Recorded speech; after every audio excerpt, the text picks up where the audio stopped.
গ্রামীণ ফোন শুরু করার সময় ইউনূসের সেই বক্তৃতাগুলো মনে আছে আপনাদের?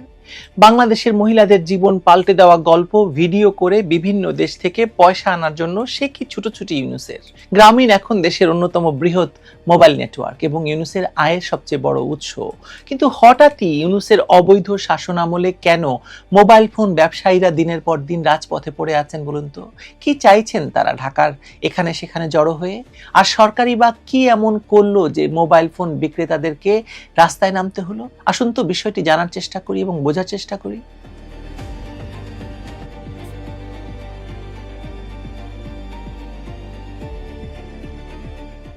মোবাইল ফোন নিয়ে সরকার একটি তুঘলকি কারবার করেছেন বলে অনেকে বলছেন, কিন্তু অনেক মানুষের কাছে এই বিষয়টি মোটেও স্পষ্ট নয়।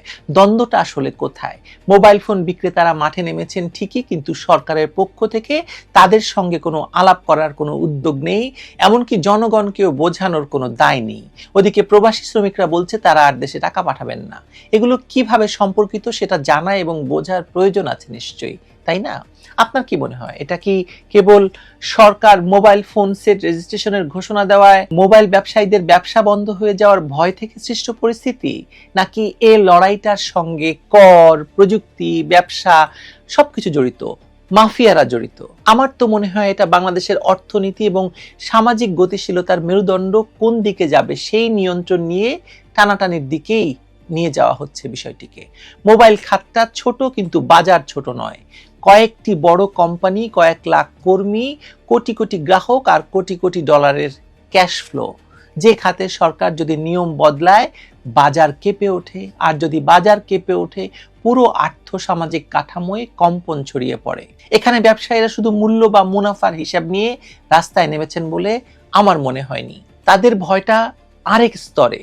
এনইআইআর চালুর ফলে যে গ্রে মার্কেটটা বছরের পর বছর টিকে ছিল সেটা এক ধাক্কায় উঠে যাবে। এটাকে গ্রে বলছি, আমার উপর রাগ হবেন না, কিন্তু অনেক দেশেই এই বাজারটি এরকমই। পৃথিবীর কোনো দেশেই মোবাইল ফোন রেজিস্ট্রেশনের এই ব্যাপারটি এভাবে সরকার হঠাৎ করে চাপিয়ে দেয় না, অনেক কিছুর পরে কাজটি করা হয়। প্রবাসীদের পাঠানো ফোনের বাজার বন্ধ হলে খুচরো বিক্রেতার ব্যবসা অর্ধেকে নেমে আসবে। তাদের হাতে লাখ লাখ ফোন ঝুলে থাকবে। বর্তমানে সরকারের পাকনা এবং দুর্নীতিবাজ টেলিকম উপদেষ্টা বা বিশেষ সহকারী যাই বলুন না কেন, তিনি নাকি এমন অভিনব চিন্তা করেছেন যে সরকার নাকি এই মোবাইল ফোন রেজিস্ট্রেশনের মাধ্যমে রাতারাতি সিঙ্গাপুরের মতো ধনী হয়ে যাবে। তারা নাকি কর কাঠামো করবেন, মানে এমন কর কাঠামো করবেন যে আমদানিকারকদের খরচ বাড়বে, দেশীয় কারখানার সুবিধা বাড়বে, আর মাঝের মানুষ যারা দোকান চালায়, যারা শ্রম দেয়, সব ধসে বসে যাবে। এই শেষের দিকের মানুষরাই এখন তাই তাদের জীবন, ব্যবসা, রুটি রুজি বাঁচানোর জন্য রাস্তায় নেমেছেন। আগারগাঁওয়ের রাস্তায় আগুন জ্বালিয়ে দাঁড়িয়েছেন, হাসপাতালের সামনে যানজট তৈরি করে দাঁড়িয়ে থাকছেন, কাউরান বাজারে জড়ো হয়ে মানুষকে বোঝানোর চেষ্টা করছেন। এসব তারা আনন্দে করছে না, করেছে বাঁচার তাগিদে। যদিও এই ধরনের অবস্থান সাধারণ মানুষকে ভোগান্তিতে ফেলছে, তাও অনস্বীকার্য, কিন্তু মানুষ, তারা এই সাধারণ মানুষেরই অংশ। মানুষ সেটা বুঝতে পারছে, কিন্তু রাষ্ট্র বুঝতে পারছে না। রাষ্ট্রের প্রোপাগান্ডা সচিব বলছে যে কোনো আন্দোলন নাকি একদম এমনভাবে দমানো হবে, মানে কঠোরভাবে দমন করবে। তিনি বলে আবার সাংবাদিক ছিলেন। আন্দোলন কঠোরভাবে দমন করার মানে কি এক আসছেন বলেন তো আপনি? একটা সমাজের স্নায়ুতন্ত্রে চাপ পড়লে এমনটা হয়, দুর্ভোগ ছড়িয়ে পড়ে চারদিকে। ইউনূস সরকার সেটাই করেছে। আর অবৈধ সরকারের এই অবৈধ বিশেষজ্ঞ সহকারীরা মনে করছে যে এনইআইআর চালু করলে চুরি ছিনতাই কমবে, অজ্ঞাত উৎসের ফোন বন্ধ হবে, আর ট্যাক্স ব্যবস্থা সোজা পথে চলবে। কিন্তু বাস্তবতা হচ্ছে এটা প্রযুক্তিগত শৃঙ্খলা আনার নাম করে বাজারটাকে দখল করা, নতুন করে দখল করার চেষ্টা। এখানে এই কথিত বিশেষ সহকারী নিশ্চিতভাবেই কোনো একটা পক্ষের হয়ে কাজ করছেন এবং সেখান থেকে তিনি বিপুল মুনাফা লাভ করেছেন। এর আগে যেমন তিনি বিদেশি কোম্পানির হয়ে বিদেশ সফরের মতো দুর্নীতি করেছেন, আরও কি কি সুবিধা নিয়েছেন সেটা তো আমরা জানি না। নিশ্চিতভাবেই তার সেই সাজানোর পেছনে যাদের জয় পরাজয় নির্ধারিত হচ্ছে তারা হচ্ছে ক্ষুদ্র ব্যবসায়ী, যাদের সংখ্যা বিশাল। সরকার এখন এই ক্ষেত্রটাকে শক্ত হাতে ধরতে চাইছে, কারণ যে রাষ্ট্র একবার কোনো সেক্টরের নিয়ন্ত্রণ প্রতিষ্ঠা করে সাধারণত সেটা ছাড়তে চায় না। ফলে ব্যবসায়ীরা বুঝে গেছে আজ না লড়লে কাল তাদের জায়গা থাকবে না, তাদের পেটে টান পড়বে, তাদের রুজি বন্ধ হয়ে যাবে। একটা পুরনো বিতর্কের গল্প বলি আপনাদেরকে। আপনারা জানেন, তবুও বলি আর কি। একসময় শেখ হাসিনা বলেছিলেন যে তিনি মানুষের হাতে হাতে মোবাইল তুলে দিয়েছেন। তখন অনেকে হাসাহাসি করেছিলেন তাকে নিয়ে। আসলে বক্তব্যটা ছিল রাষ্ট্রীয় ভূমিকার ব্যাখ্যা করা, যা সাধারণ মানুষ সরাসরি টের পায় না। মোবাইল ফোন যে আপনি নিজের টাকায় কিনবেন সেটা তো পরিষ্কার, কিন্তু সেই মোবাইল ব্যবস্থাটাই যে এমনভাবে দাঁড়িয়েছে যে কৃষক থেকে ছাত্র, ক্ষুদ্র ব্যবসায়ী থেকে শ্রমিক সবাই একটা নেটওয়ার্কের ভেতর ঢুকে গেছে। এটিকে স্বাভাবিক ধরে নিয়েছে বলে তার উৎসটা কখনো দেখা হতো না। এটা রাষ্ট্রের পক্ষ থেকে জনগণের জন্য এক ধরনের সুবিধা সৃষ্টি করে দেওয়া হয়েছিল, যার মূল ফল আসলে রাষ্ট্রই পেয়েছে আখেরে। বাংলাদেশে ইন্টারনেট অবকাঠামো, অপটিক্যাল ফাইবার, টেলিকম নীতির উদারীকরণ, প্রাইভেট অপারেটরদের উত্থান এসবই এক রাজনৈতিক সিদ্ধান্তের ফল। 90-এর দশকের অভাব অনটনের বাংলাদেশ যদি 2000 সালের মধ্যে বিশ্ববাজারে সংযুক্ত হয়ে ওঠে, সেটা স্রেফ বাজারের স্বাভাবিক বিবর্তন নয়, এটা রাস্তা নির্মাণ থেকে শুরু করে বৈদেশিক আয়ের প্রভাব প্রবাহ পর্যন্ত একাধিক প্রক্রিয়া একসাথে কাজ করার ফল। অবকাঠামো তৈরি হয়েছে, যোগাযোগ বেড়েছে, ব্যবসা ছড়িয়েছে, শ্রম রপ্তানি বেড়েছে, প্রযুক্তি মানুষের কাছে পৌঁছেছে এবং এই মোবাইল ফোনের সেটের একটা সহজ প্রাপ্যতা নিশ্চিত করেছে সরকার। এই প্রক্রিয়ার মাধ্যমেই মোবাইল আর ইন্টারনেট এসেছে এক ধরনের সমান সুযোগের দরজা হিসাবে। আর এখানেই মূল টানাপোড়েন। মোবাইল হলো আধুনিক অর্থনীতির রক্ত সঞ্চালন।